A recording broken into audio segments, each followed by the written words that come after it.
Re-Zero, Arc 9, Chapter 25, Emilia was enraged. Emilia, right now, I'm really angry, so I won't be holding back even if it's you, Al. Speaking thus, the Witch of Glaciation, having transformed the vicinity of the prison tower into a wintry snowscape, cast him a stern gaze. The irate emotions ablaze in those amethyst eyes spurred a dry sensation in Aldebaran's throat. Even in the Empire, many a time had he borne witness to the sight of her kicking her long legs with all her might, doing battle with a look of seriousness on her beautiful countenance. But that look of seriousness had always been deeply tinged with her courage and thoughtfulness, never colored with the hue of fury. Hence, this was the first time, Aldebaran, the first time that he had come across a scene where Emilia's eyes were filled with anger, casting an intense gaze upon somebody, not to mention, to think it was a moment in which that anger was directly fully and entirely unto himself, even the act of imagining that, Aldebaran, to say that I never even imagined it. Guess that'd be asking for too much. Hijacking the dragon husk of the divine dragon Volcanica, and mobilizing the Witch of Envy with the objective of halting the sword Saint Reinhard, he was an enemy of the world.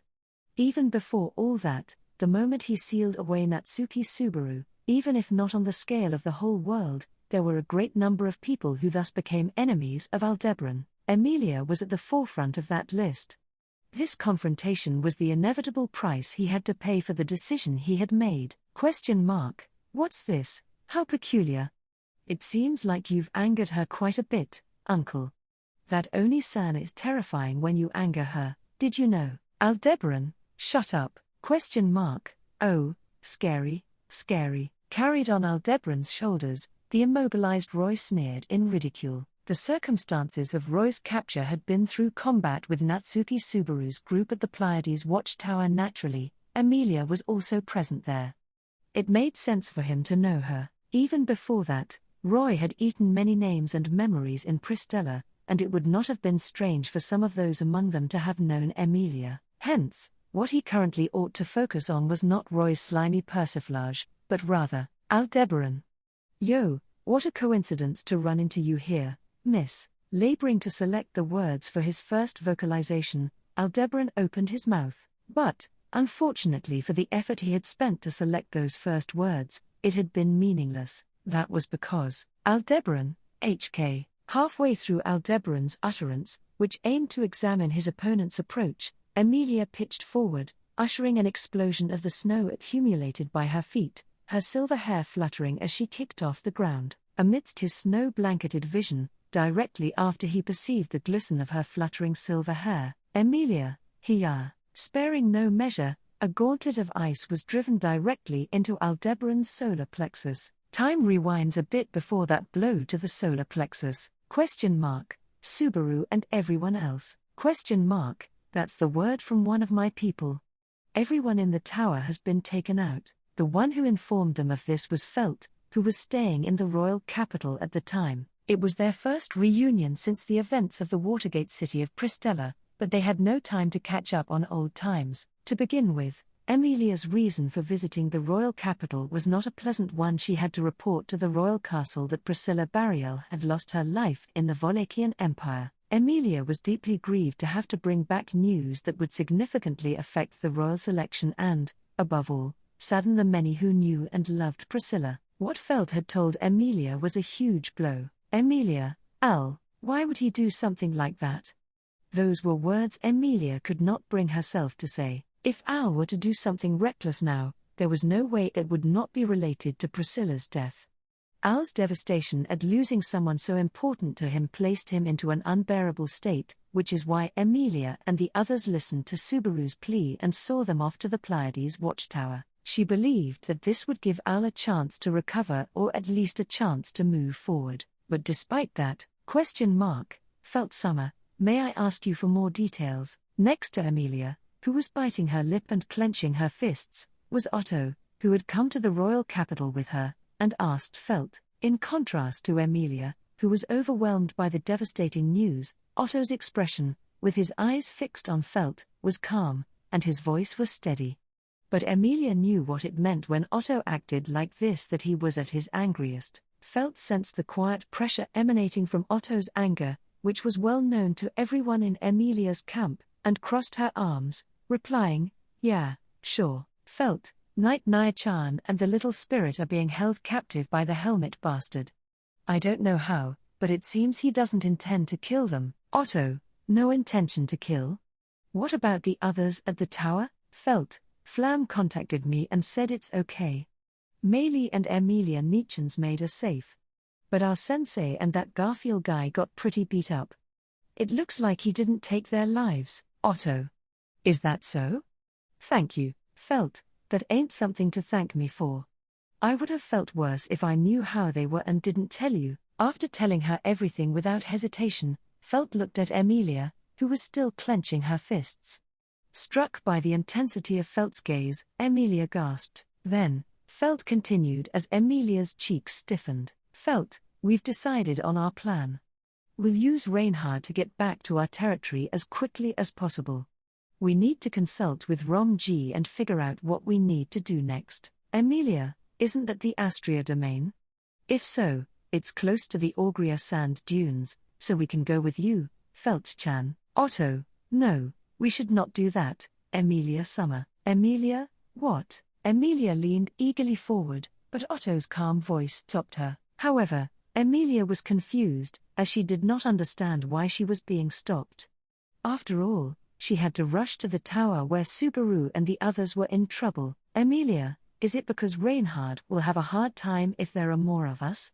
Well, it would really be difficult to lighten up anymore, but I'll do my best. Felt, even if Emilia and Zodabug Nia-chan join in, it won't make much difference to that guy's workload. But that's not what you're saying, right, Otto, regardless of your perception of me, Felt Summer? Yes, Felt and Otto nodded to each other, while question marks flew above Emilia's head. However, although Emilia was unable to keep up with what the two of them were thinking, she held no doubt that those thoughts were correct and had been thoroughly considered. Emilia, Felt-chan, be careful. Tell Reinhard as well. As for Al, Felt, naturally, when it comes to the helmet bastard, I can't make any promises. Sorry about that, Emilia. No, I'm glad you clearly told me that you cannot make any promises. Their reunion was short-lived, and the content of their conversation had not been pleasant in the slightest. Still, Emilia gave Felt a parting hug, and saw the girl, whose expression had become strange, off from the royal castle. Afterward, Felt and the others had been flown to the Astria domain by Reinhard. Thereupon, it was a matter of performing a large variety of tasks that would be absolutely vital. Even so, Emilia, Subaru. After Felt's tempestuous departure, Emilia remained in the royal residence with her gaze cast downward. Even now, she had not been able to relax her tightly clenched fists. Felt had said that everyone sent to the Pleiades watchtower had suffered terribly. However, among them, the one Emilia was most anxious about was her knight, Subaru. Even in the Empire, he had put in a great effort for the sake of Rem and Spiker. He fought alongside Abel, shrunk down to a child, grew big again, and yet he had not been able to save Priscilla. The way he had punished himself, by having his many friends from the Empire beat him up, was something she could not bear to watch.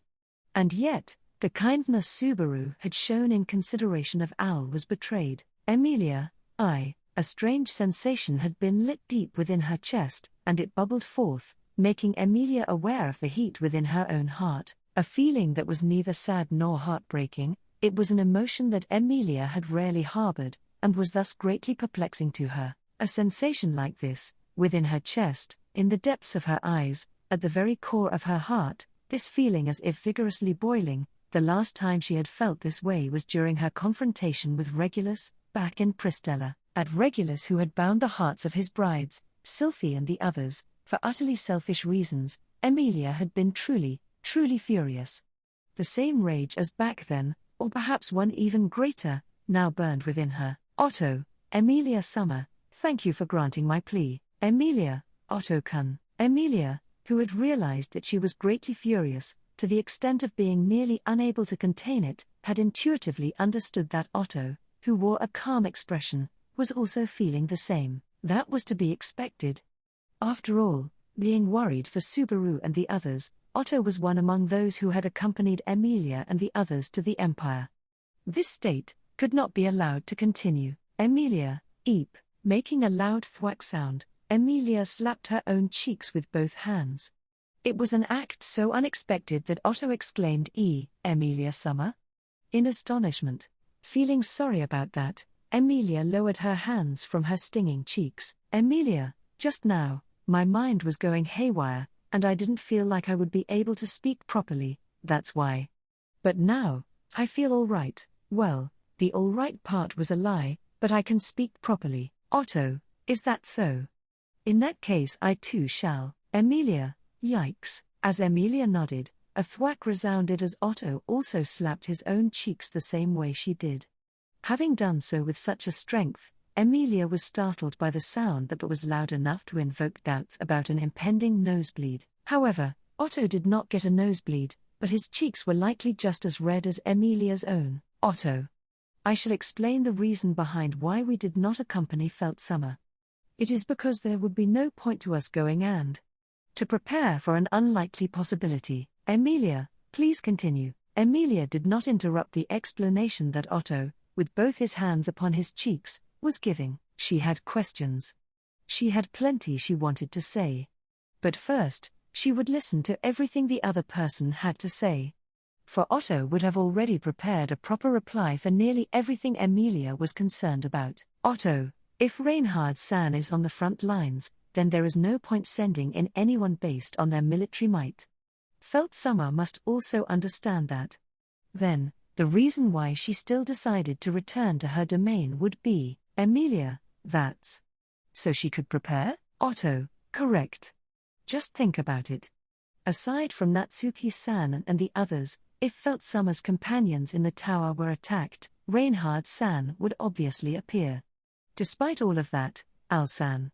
That man took the plunge. Finally, Emilia began to understand what Otto was trying to say. Reinhard was overwhelmingly strong. Most likely, of the people Emilia knew, even including the people she did not know, Reinhard was the strongest in the world. Puck had said so himself, so it had to be true. Understanding that he would clash against Reinhard, it was strange to expect that Al had nothing prepared. Meaning, Al had definitely prepared something, and so even Reinhard could be in danger. Emilia, Felt-chan was worried about Reinhard, so she went back in order to prepare. But then, what about us? If we were preparing, we probably should do so with Felt-chan and all of the others. Otto, we are the ones after Reinhard-san, that Felt Summer and the others have prepared for. Emilia. I see. If he knows Reinhard is coming, and he was preparing for that, and she is planning for that preparation. Otto, that's right. Of course, if we begin talking about preparing for preparations, then there would be no end to the discussion. The reason behind that man's reckless actions is because of what happened in the Empire. Even if his plan is thorough, it does not seem likely he would have had much time to prepare. Emilia, yeah, that's right. Thanks to the careful and detailed explanation, Emilia's understanding had caught up to Otto and the others. While Emilia admired the depth with which he thought, she could not help but feel terribly and profoundly sad when Otto intentionally shifted from calling him Al-san to that man. Otto had a strong sense of camaraderie. Among Emilia's friends, his was surely the strongest. It was what made him so reliable, but it also forced him to make painful compromises. Nevertheless, Emilia, I too, don't know what to think. Al, he had a reason. There had to be one. But, even if he had a reason, there were some things that she could not allow or forgive. She was worried about Subaru. Was Beatrice okay? She had heard that Garfield was injured. Petra and Meili were undoubtedly filled with anxiety. Subaru's beloved Patrash, she might also be crying. With roaring flames, the inside of her chest grew hot. Otto, this is my fault. Like that, in front of Emilia, whose heart was set ablaze with emotions, Otto suddenly muttered this. Not understanding the contents of his utterance, Emilia's eyes unconsciously widened, as she became lost for words. Otto covered his face with the hand that had been resting on his cheek up till now, and stared up at the ceiling. Because he was taller than she was, when he did this, Emilia was unable to see his face. However, the trembling of that voice, she understood that it came not just from simple anger. Otto, I thought Natsuki-san was getting too involved. Moving for the sake of what Priscilla Summer's death had left behind, I forced myself to agree in order to save him with a distraction from himself. I tried to convince myself that it would be fine if Beatrice-chan, who had been separated from him, would be by his side. The care and follow-up, I thought I could leave it to the brave Petra-chan. Emilia, Otto-kun. Otto, above everything else, I entrusted everything to Garfield. Those things that we should have done, we forced onto our straightforward, ever honest, sensitive Garfield. Emilia, Otto-kun. The moment the tremble in his voice bordered on a complete breakdown, Emilia grabbed both of Otto's arms, and lowered his face with her hand, so that she could face him head-on. Then, she saw it. For the first time ever, she saw Otto's blue eyes moist with tears. Otto, damn it. Why am I always so thoughtless? Emilia, Otto, when my hands cannot reach, when my feet cannot even make it in time, I have no choice but to use my head to make up for those shortcomings. Even though I act like I understand that, even though I pretend to be clever, at the most critical moments I always. Emilia, no longer did she want to hear any more of Otto's continuous self-blame, with that tearful face twisted in sorrow. So Emilia, without releasing the arm she had been holding, drew him towards herself and hugged Otto's head against her chest. Perhaps it was the suddenness of Emilia's unexpected action that rendered Otto frozen without a sound. In the meantime, Emilia, don't talk about yourself like that. Otto-kun is always doing your best. We all understand that. And that's why we want to properly hear what Otto-kun has to say. Otto, Emilia Summer, Emilia, I know. Even though I say this, Otto-kun probably understands it too, right? But I only have my own words, and I can only say what I am thinking, so I can at least say it with my own feelings. So, Otto, Emilia, nothing is over yet. We really can still do so much more. Emilia spoke with a resolute declaration as she tightly held Otto's head in her arms. It was as though she were telling this to herself, yet at the same time, she still carried the belief that her words were true. It was something that none other than Emilia's knight, Natsuki Subaru, had woven into her being time and time again. Together, Emilia and Subaru had crafted this unshakable trust to be the very thing they took the greatest pride in. Emilia, we are really bad at giving up. Indeed, they were not good at it. Holding their heads down in distress, curling up and fleeing from it all. And it was precisely because they could not do that, that they had no choice but to unyieldingly press on and do their best without ever giving up. Perhaps Emilia's appeal had found its way to him. Suddenly, Otto's body, which had been rigid until this moment, relaxed, and then, Otto, please let go of my arms, or Natsuki-san will definitely kill me. Emilia, no, no one is going to die. It's precisely for that reason that we are doing this. Otto, I understand.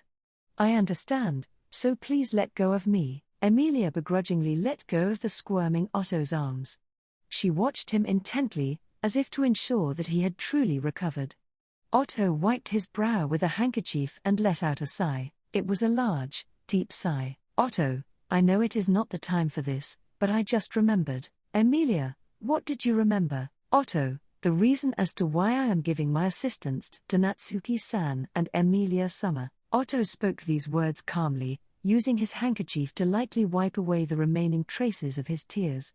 The expression he held now was a stark contrast to the anger that had once contorted his features just moments before, for whatever he had just recalled had now conjured a newfound face of bravery. Otto, the enemy has abducted both Natsuki-san and Beatrice-chan.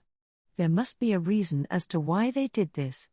The aim of abductions is generally to threaten their related parties, or perhaps even the abductees themselves. Emilia, so, it's either us or Subaru, right? Otto, yes.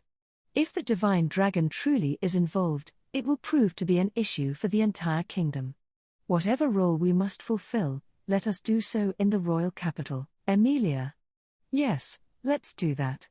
We have to move chippily. As she listened to Otto's future plans, Emilia was doing her best to suppress her own impulses. Emilia, These delayed impulses were an overwhelming urge to rush out at once to help out Subaru and the others. Things that Otto's rationale had constructed, such as Reinhard's presence and Felt's readiness, her fervent desire threatened to push them all away. She wanted to touch him. She wanted to look at him. She wanted to hear his voice. When he got hurt, when he surely wanted to lower his head, she yearned to be by his side. Emilia, Subaru. Anger was not the emotion that scorched Emilia's chest, yet she could not grasp what it was that stirred within her whatsoever. Emilia, diving in without so much as listening to a word, she drove a strike carrying every fiber of her being into Al's solar plexus. All of this was in accordance with the instructions of Otto, who had dispatched Emilia here. Otto, please suppress the urge to listen to the opponent's pleas or side of the story. All of that can be sorted out in due time, but for now we must ensure the opposing side does not play their hand. Otto, who had urged Emilia onward as she bolted out, had been invoking his divine protection of the soul of language to trace the whereabouts of Al and his accomplices, causing his already pale complexion to blanch into the deathly pallor of a man beset by illness. She did not want him to be reckless. But, when it came time to do so, there would be no other choice but to be reckless. Emilia, too, did not live in a way so bereft of recklessness that she could stop him. That was why, in order to bring an end to that recklessness even a little sooner, Emilia was doing her best. Emilia, how about this? As Emilia began to formulate those words, she felt a peculiar sensation in her ice-hardened fist. The gauntlet should have made contact with Al's bare skin, but the recoil was making it feel as though she had punched a hard, steadfast wall. Al, how abrupt! Al uttered these words as if writing them out from his throat, his torso shielded by a coat of stone armor. This was the preemptive strike that Otto had told her to perform, but it had failed.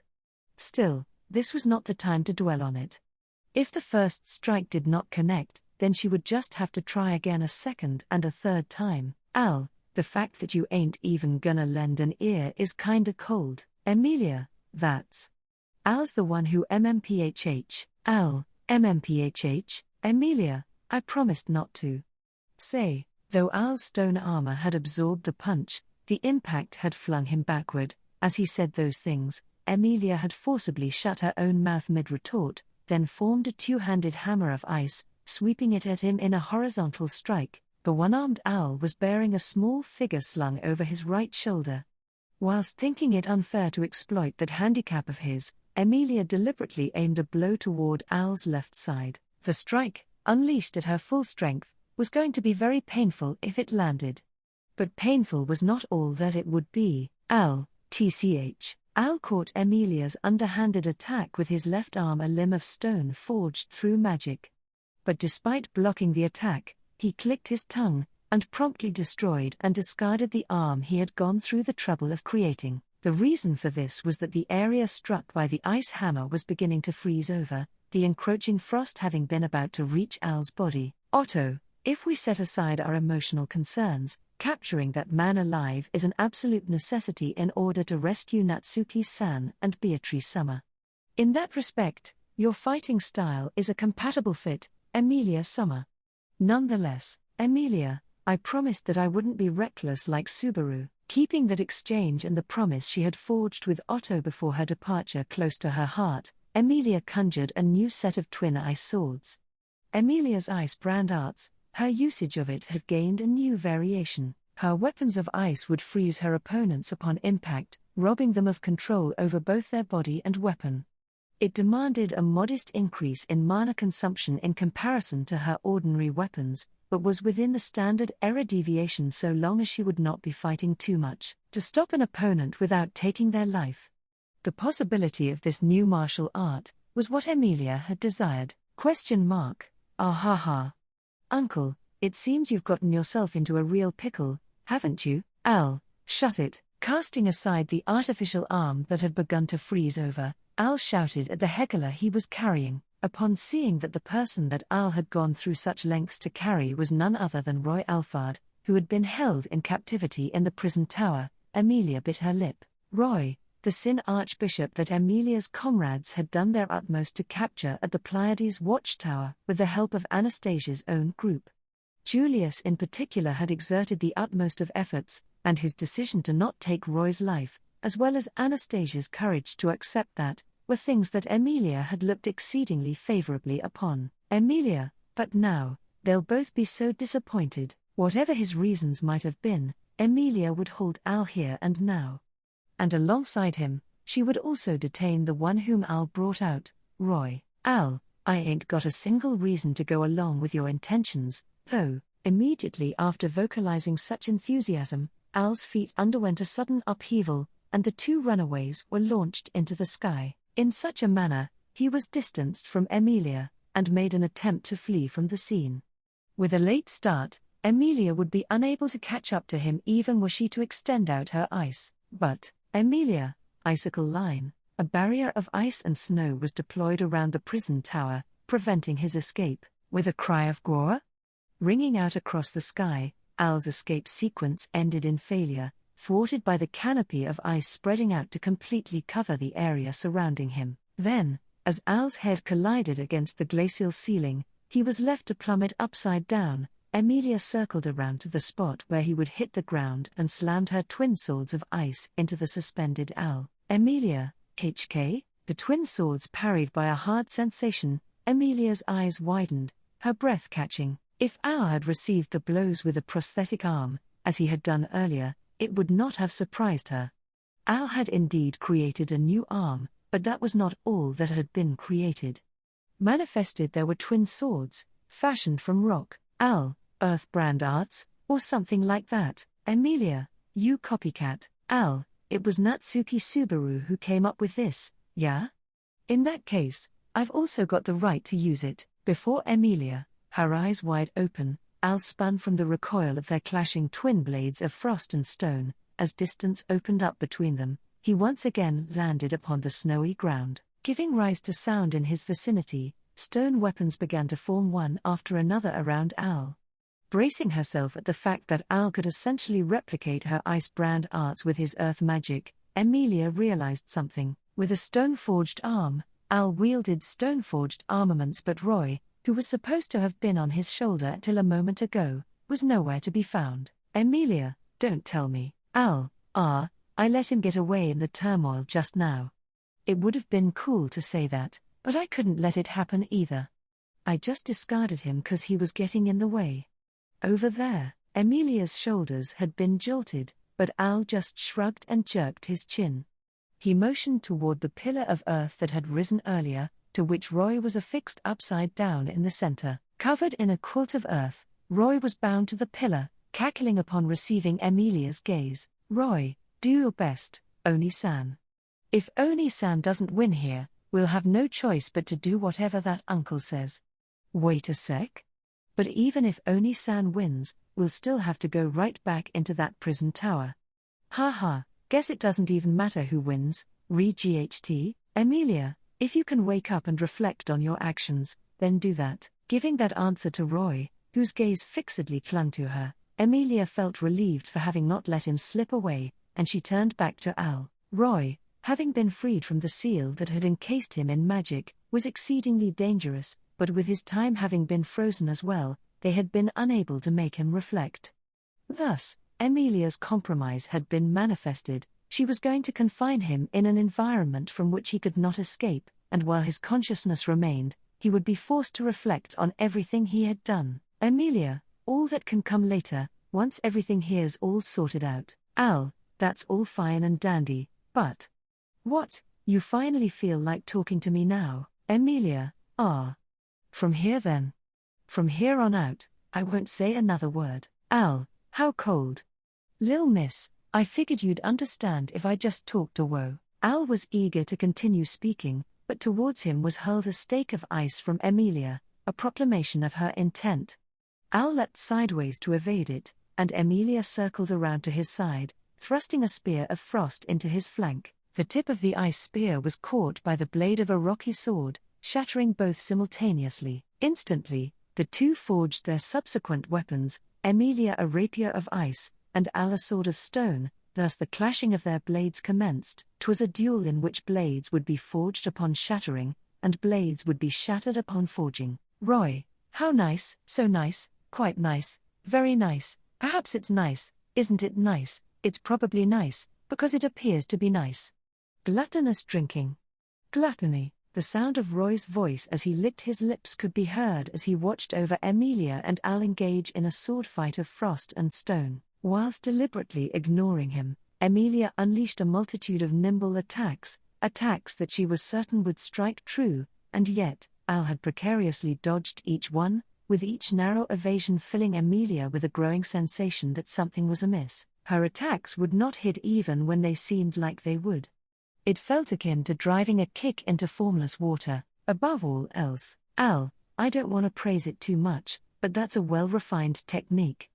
I envy your mutual love and understanding, Lil Miss. At that remark that had gone too far, Emilia was enraged. She resolved to do whatever she must to rid the land of that evil and ruthless king. Remembering that cliché stock phrase that Subaru had told her that people used when they got angry, Emilia was enraged. She did not want Al to speak about herself and Subaru in such a manner, but what had infuriated Emilia even more was the knowledge that Al did not genuinely believe his own words. He had been merely prodding her in a deliberate attempt to invoke her fury. In addition, Emilia, I've been thinking about this for a while, but why do you look so lonely when you talk to me, Al? Al. You said you wouldn't speak with me, Emilia, don't bring that up only when it's convenient for you. Also, one more thing. Raising her voice, Emilia lifted her greatsword of ice high aloft and swung it down, prompting Al to position his stone sword above his head to receive the strike. Then suddenly, somebody latched onto Al's legs and waist. Gasping, Al realized that what had latched onto his body was none other than the owner of a pair of icy arms, a soldier of ice. At the presence of the ice soldier sculpted in the likeness of Subaru, on whom Emilia so deeply relied, Al grit his teeth whether that's the worst. Thereupon, Emilia raised her foot, clad in a slipper of ice, overhead. Emilia, when you talk to me, look at me properly. This time, her wholehearted kick pierced through the rocky defenses, slamming directly into Al. Ye's reaction, slightly raising her eyebrow with a twitch, did not go unnoticed by Felt's perceptiveness. It was not as though she held conviction. Only, in a pathetic situation where she could not do a thing, she would attempt to cling to every last shred of hope, believing any further disgrace to be insignificant. One such shred, whilst recalling a previous occasion on which she had been instilled with the resolve to die, was the hope that this conversation between herself and Ye was perhaps being eavesdropped on by an insignificant something. Ye, be quiet. Opening one of her usually narrowed eyes, Ye advanced towards the door of the room. The pressure of that demand possessed enough power to convince Felt that if she took any careless actions, the thread fastened to her neck would enact her execution. Oh go, leaving the immobile Felt there, Ye reached out her hand to open the door. That instant, the sharp point of a sword pierced the door with nary a sound, mercilessly surging towards Ye's throat. Felt, HK. Felt's breath caught, and visible to her was the sight of Ye's white throat, sword piercing through, but it did not. The tip of the sword came to a halt just barely before it could slit Ye's throat. It was not that her opponent had stopped. By binding a thread to the tip of the sword, Ye had narrowly averted the attack. By a hair's breadth, she had narrowly snatched survival from the jaws of death. However, the crisis befalling Ye did not end there. A sword distinct to the one that had been curbed erupted with a flash of light, cutting down the door as its shining steel ran amok. Ye, faced with the oncoming storm of swords, Ye leapt backward as she brandished her threads, a sword for one, and a thread the other. Nevertheless did the clash between the two weapons spark the clangor of steel on steel throughout the room, scorching the eyes of the onlooking Felt with the scintillation of swords. With skillful control over her hands, Ye released a volley of thread attacks that blanked all sight, tearing apart the room's luxurious interior design. However, her opponent also put on an impressive display of swordplay with both hands, clearing away her ferocious onslaught head-on, and forcefully sweeping aside the threads that had entangled their own sword. Gya, Ye, Ga, unleashed was a front kick, landing squarely upon Ye's slender waist.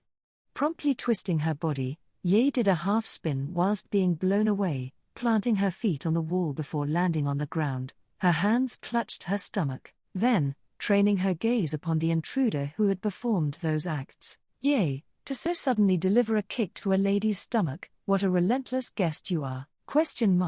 Was such a thing necessary? Relent, for a shinobi such as yourself? Yea, isn't that discrimination against shinobi? That's not very gentlemanly behavior, now is it?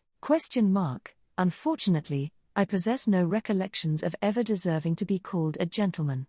No matter where the wind blows me, I cannot be anything more than a swordsman, with no talents save swinging the sword. With those words, the individual shook the threads off both their swords, turning their calm, blue eyes towards Ye. Hearing that self-assessment, felt softly muttered, "Stop spewing that crap." To be sure, she did not know if he was a gentleman or not. Only, the evaluation of swordsman alone could not encompass his entirety. There were many who would not accept such as a description of this man on its own. This felt new. After all, this man, styling himself as a swordsman, was the sword demon who had once surpassed the pinnacle of the sword. Wilhelm Triers. Upon catching wind of the predicament driving the kingdom into ruin, I came at once to offer what little help I could. Upon hearing that introduction, Felt retreated to a corner of the room, and sighed. At the arrival of an unthinkable reinforcement, she was filled with terribly complicated emotions. Felt, Zodabug Nia-chan, you really do whatever it takes, don't you? What the hell is wrong with all these guys from Emilia Nietzsche's place? With that, she muttered in equal parts exasperation and admiration.